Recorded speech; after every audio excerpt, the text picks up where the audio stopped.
आप शायद नहीं जानते होंगे कि इंडिया पाकिस्तान के बॉर्डर पर मौजूद ये गांव किसी आइलैंड से कम नहीं है। और पीछे वो कश्ती है और इस कश्ती को पार कर कर हम जा रहे हैं उस गांव में। गांव का नाम है कालूवाला।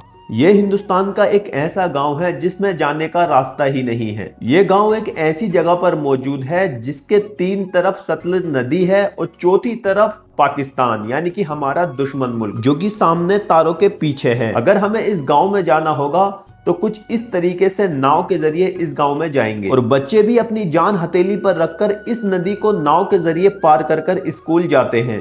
टीचर आते थे पर कभी कभी आ जाता है, पर बच्चे बहुत मुश्किल है, पढ़ाई बहुत खराब होगी। क्योंकि मैंने इंटरनेट पर आपके गांव के बारे में सुना था। ठीक है, मैं दिल्ली से आया हूँ। ठीक है जी,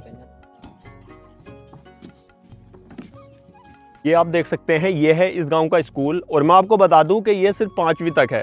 5वीं के बाद में अगर कोई बच्चा जाएगा तो वो नाव से जाएगा, नदी पार कर कर पढ़ने जाएगा।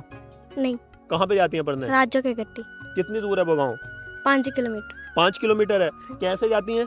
पहला रेता पार करके जाइदा, फिर बेड़ी पार करके जाइदा, फिर पैदल जाइदा। घर में हूँ अभी और आप मेरे पीछे देख सकते हैं इस घर में काम चल रहा है। इस घर में काम इसलिए चल रहा है क्योंकि जब बाढ़ आई थी तो ये सारे घर जो थे टूट गए थे और इन्हें बहुत नुकसान हुआ था।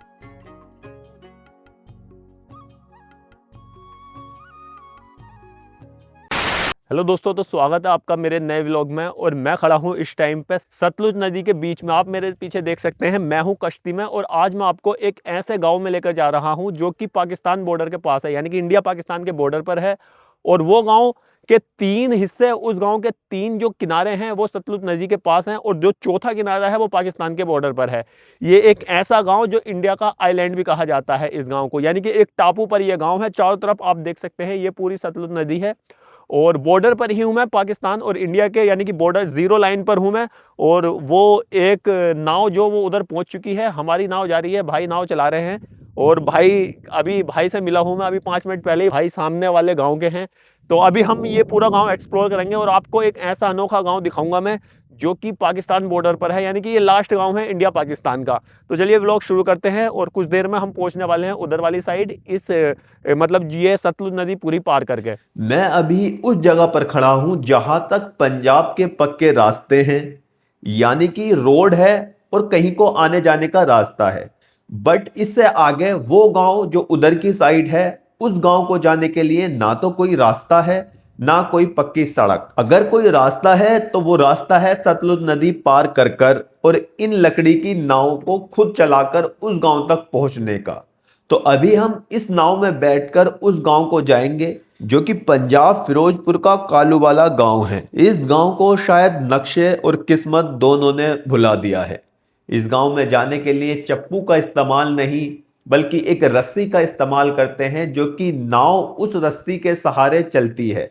ये वही गांव है जो पंजाब में जब बाढ़ आई थी तो सबसे ज्यादा जो क्षति हुई थी इसी गांव को हुई थी, क्योंकि ये इस सतलुज नदी के किनारे है। अभी भी पानी बहुत बड़ा हुआ है। सामने वो गेहूं की खेती है और वो पूरे गेहूं भीग गए हैं, मतलब पूरे गेहूं डूब गए हैं, खेती बिल्कुल खराब हो गई है। तो एक ऐसा भी गांव है ये जो मतलब बहुत ही अजियत झेल रहा है और बहुत ही मुश्किलात झेलता है ये गांव। और जैसे मैंने बताया कि ये बॉर्डर के बिल्कुल पास ही है, चारों तरफ सतलुज नदी है। और ये एक्सपीरियंस मेरा, एक कश्ती में सवार हूं मैं इस टाइम, जो कि आप देख सकते हैं। मैं आपको बता दूं कि ये कालूवाला कोई आम गांव नहीं है। ये हिंदुस्तान के अंदर ही एक ऐसा टापू है जो अपनी ही जमीन से कटा हुआ है। इस गांव में करीब 200 से 300 लोग ही बचे हैं। जब भी देशों के बीच तनाव बढ़ता है या सरहद पर गोलियां चलती हैं तो सबसे पहले इन लोगों को ही अपना घर खाली करने का हुक्म जाता है। तो अब हम पहुंच चुके हैं सतलुज नदी के उस पार कालूवाला गांव में। और ये आप देख सकते हैं नाव को थोड़ी पीछे ही खड़ा किया है, इसलिए हमें थोड़े पानी से गुजरकर उस गांव में दाखिल होना पड़ेगा। और ये जो भाई हैं ये वीरू भाई हैं। इन्होंने मुझसे कहा कि आप अपने शू निकाल दीजिए। देख सकते हैं सतलुज नदी के पानी में हूँ मैं, चारों तरफ नदी है और पीछे वो कश्ती है और इस कश्ती को पार कर कर हम जा रहे हैं उस गांव में। गांव का नाम है कालूवाला। तो कालूवाला गांव में जा रहे हैं हम। उधर की साइड आप देख सकते हैं ये पूरी सतलुज नदी पार कर कर हम आ चुके हैं और ये सब गेहूं की खेती है। ये इधर ये भाई के खेत हैं जो मेरे साथ है, ये भाई, इनके खेत हैं। भाई आपका नाम क्या है? वीरू भाई के खेत हैं ये। और वीरू भाई हमें यहाँ से लेकर आए हैं। मैं तो हुसैनपुर बॉर्डर पे था, वीरू भाई के भाई ने बताया था कि ऐसे ऐसे करके मेरा भाई आपको वहीं मिल जाएगा। और उन्होंने ही मुझे बाइक दी और बाइक से मैं यहाँ पर आया हूँ। और जैसे कि मैंने जब से मैं पंजाब में 4-5 दिन से घूम रहा हूँ और यहाँ के लोगों ने मुझे इतना मुतासिर किया है, मतलब बहुत हेल्पफुल लोग हैं। जिससे भी मैंने हेल्प मांगी अब तक 100% हेल्प की है। अभी ये भाई मेरे लिए वहाँ से, उनका गांव वो पीछे वाला गांव है, यानी कि सतलुज नदी का लास्ट वाला गांव है, जो टेंडी नाम है उस गांव का भाई, टेंडी वाला गांव, वो सतलुज नदी के लास्ट वाला है। इसके बाद ये गांव पड़ता है कालू वाला, जो कि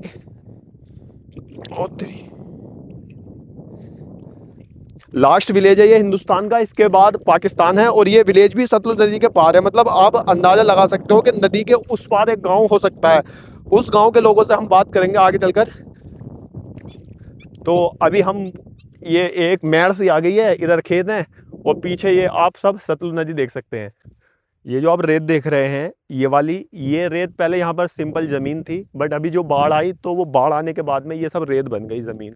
और उधर बता रहे हैं कि उधर की साइड था वो दरिया, बट अभी ये नया दरिया बन गया है इधर बाढ़ आने के बाद से। और इधर ये देख सकते हैं, ऐसा लग रहा है जैसे रेगिस्तान है। ये सारी जो दिक्कतें हुई हैं वो बाढ़ आने के बाद ही स्टार्ट हुई है।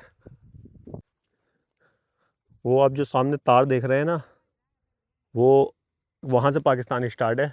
पाकिस्तान ये मतलब इंडिया का तार है। और ये इधर जो वो सामने ये जो खंबा दिख रहा है, ये इंडिया का खंबा है लास्ट, और इसके बाद पाकिस्तान है। सिर्फ इतनी ही दूर है यहाँ से पाकिस्तान।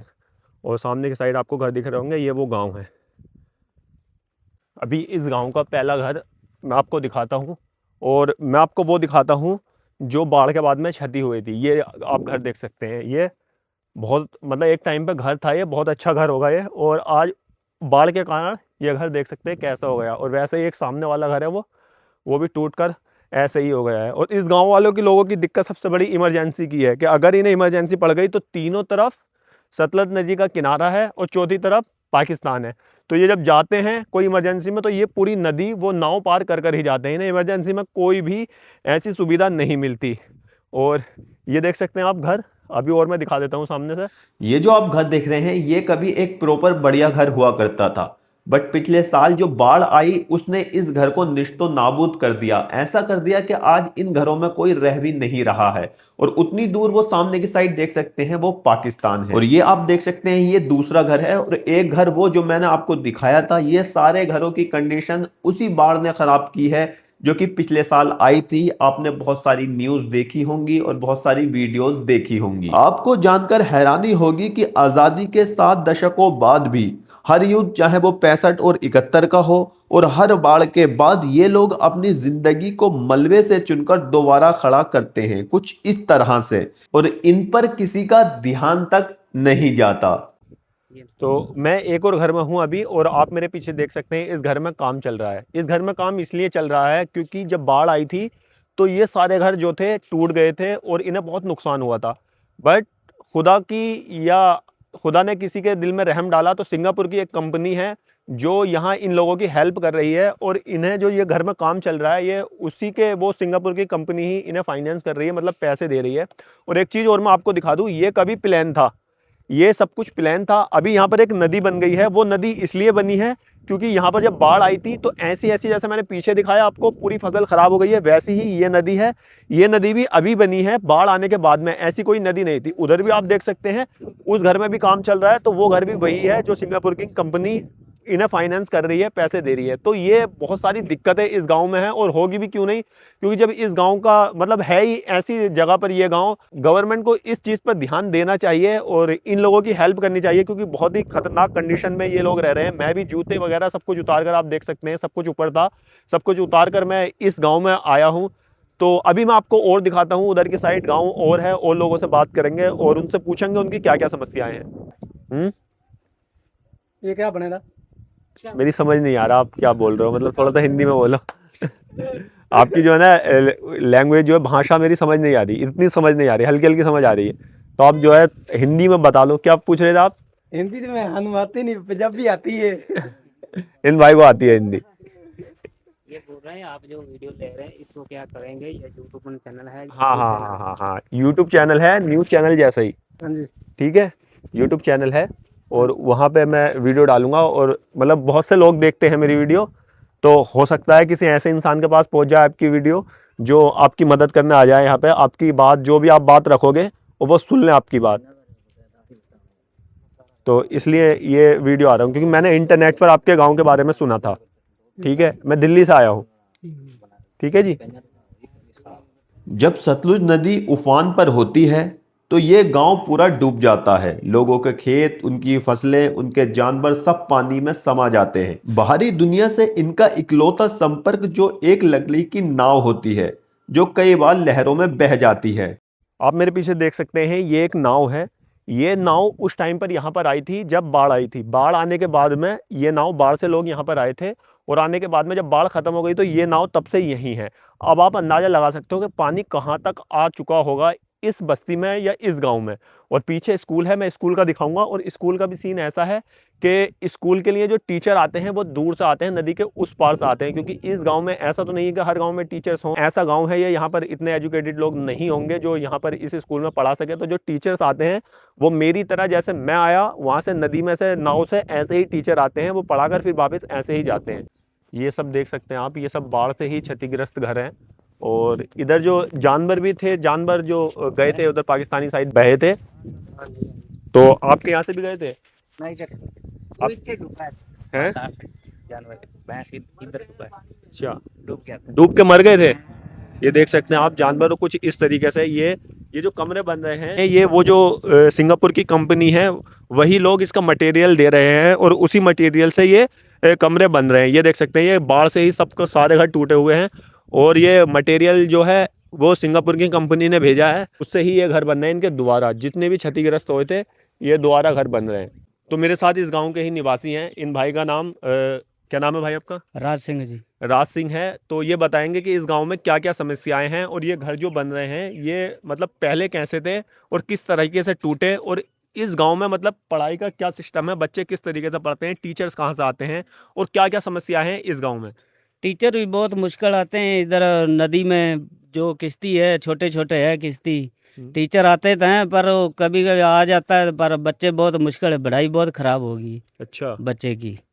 जो इधर घर हैं, जो बाढ़ आया था पूरे घर देखो गिर गए हैं पीछे सारे। ये सिंगापुर वाले आके इधर हमारी मदद कर रहे हैं, अच्छा। पूरी ईंटें भी ले आके दे रहे हैं, इधर मकान बना के दे रहे हैं हमारे को, अच्छा, कालू वाले गांव को। अच्छा, वही मकान बना के दे रहे हैं। हाँ, सिंगापुर से आए हैं, वो बना के दे रहे हैं हमारे को। अगर आपको इस गांव से बाहर जाना है किसी चीज़ को खरीदने, या जैसे किसी की तबीयत खराब हुई, तो यहाँ पर कोई अस्पताल है इस गांव में? इसमें इधर नहीं, अस्पताल नहीं है इधर।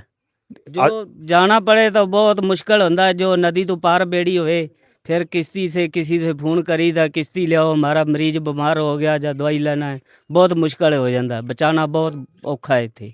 मतलब मरीज को भी कोई ऐसा रास्ता ही नहीं है जो प्लेन से होकर चला जाए? रास्ता है ही नहीं, पूरा रेत पड़ गया। इधर बाढ़ आया 2 बार, 23 में आया था, 25 में भी आया था।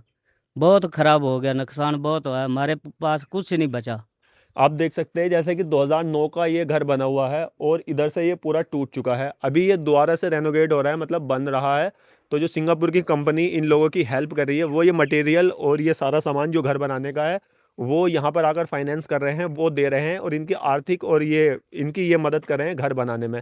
और जैसे भाई ने बताया कि कोई रास्ता है ही नहीं, ना इस गांव में अस्पताल है और स्कूल है, बट टीचर आता है ना आता है। टीचर भी क्या करेगा इसमें, क्योंकि किसी को अपनी जान हथेली पर लेकर थोड़ी नहीं आना होगा। रोज में क्या पता कब कश्ती डूब जाए, पलट जाए। कश्ती का तो ऐसे ही मामला है, वो थोड़ी स्टेयरिंग थोड़ी नहीं किसी का हाथ में होता है। तो टीचर आ जाते हैं ना भी आते हैं। तो इस गांव के बच्चों का जो फ्यूचर है, जो एजुकेशन का सिस्टम है, वो तो बिल्कुल ख़त्म की तरफ ही है। अभी मैं स्कूल भी दिखाऊंगा, उसकी कंडीशन भी दिखाऊंगा कैसी है, जैसे कि राजू भाई ने सब कुछ बताया। और कोई दिक्कत? हमारे को दिक्कत है भी, सरकारी हमारे को कुछ नहीं मिला। जो आए इधर सेवा वाले ही आए, और कुछ सरकारी मकान कुछ नहीं आया इधर, लिखने लुखने कुछ नहीं लिखा हमारा। मतलब सरकार आपके लिए कुछ नहीं कर रही है? हाँ, सरकार कुछ नहीं कर रही हमारे लिए, मकान भी नहीं दे रही है। मकान तो सेवा करने वाले उधर आए सिंगापुर से, वो ही दे रहे हैं। कोई भाजपा भी मिला जमीन। अब जैसे जंग होती है, हाँ, जैसे अभी जंग ऐसे जंग तरह जंग ही लाग गई हमारे, तो पशु केड़े मर गए पानी में डूब के, हमारे को भी नहीं कुछ मिला। अभी जैसे पहलगाम वाला अटैक के बाद जो इंडिया पाकिस्तान की जंग हुई थी, हाँ, तो उसमें आपको क्या दिक्कत हुई थी?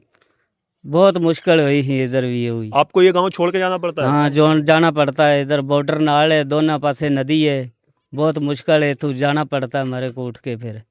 अच्छा, तो देख सकते हैं आप कुछ इस तरीके की कंडीशन है इस गांव की, और कंडीशन हो भी क्यों नहीं, क्योंकि मुझे तो ऐसा लगता है कि दुनिया का ये पहला गांव है, इसे आइलैंड ही समझ लो, इधर पानी उधर पानी, तीन तरफ पानी है, चौथी तरफ पाकिस्तान है, ना बाहर को जाने का रास्ता ना आने का रास्ता, जाओगे तो पानी से जाओगे, और रात में या किसी भी टाइम कब कश्ती पलट जाए, मरीज लेकर जा रहे हो या कोई इमरजेंसी आ गई कश्ती पलट गई, तो इनकी जान का कोई वो ऐसा है नहीं, ना यहाँ का एजुकेशन का सिस्टम है। तो अभी और अंदर जाएंगे हम, स्कूल वगैरह और लोगों से बात करेंगे। तो बहुत बहुत शुक्रिया राजू भाई।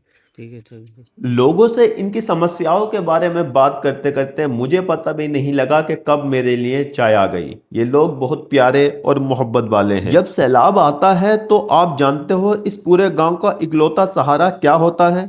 ये सामने जो आप सरकारी स्कूल देख रहे हैं, ये बाढ़ के दिनों में ये लोग अपना सारा सामान लेकर हफ्तों तक इस स्कूल की छत पर पनाह लेते हैं। छोटे छोटे बच्चे, औरतें और बुजुर्ग खुले आसमान के नीचे इस उम्मीद में बैठे रहते हैं कि शायद कोई सरकारी मदद उन तक पहुंच जाए। कुछ वक्त पहले जो बाढ़ से हारकर और सिस्टम की बेरुखी से रूठकर यहाँ के लोगों ने हताशा में यहाँ तक कह दिया था कि अगर हमें आप इंसान नहीं समझते तो हमें पाकिस्तान में ही मिला दो। ये आप देख सकते हैं, ये है इस गांव का स्कूल, और मैं आपको बता दूं कि ये सिर्फ 5वीं तक है।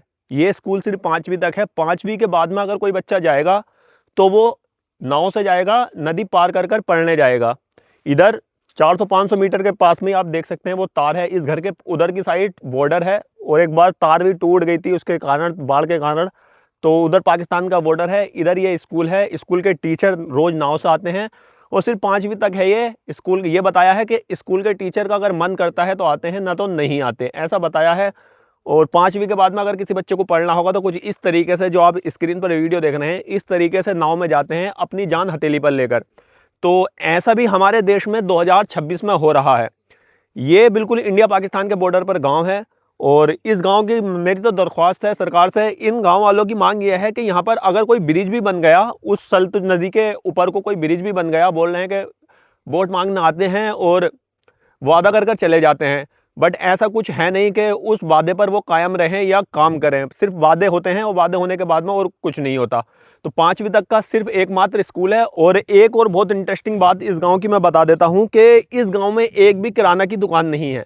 अगर किसी को खाने पीने का कोई सामान चाहिए या किसी का कुछ खाने का मन कर रहा है तो सिर्फ वो खाना खा सकता है, रोटी खा सकता है, जो यहाँ के गाँव वाले खुद उगाते हैं। बाकी कुछ नहीं, ऐसे कोई नूडल्स पिज़्ज़ा वगैरह कुछ इस गांव वालों को, नमकीन वगैरह कुछ नहीं मिलता, क्योंकि यहाँ पर कोई किराने की दुकान ही नहीं है। और बस इसी तरीके से ज़िंदगी बसर कर रहे हैं ये लोग, बहुत ही कम सुविधाओं में। और ये गांव हिंदुस्तान में है, मैं फिर से बता रहा हूँ, और 2026 में हम जी रहे हैं। अभी इस गांव का बहुत कुछ एक्सप्लोर करना रह गया है।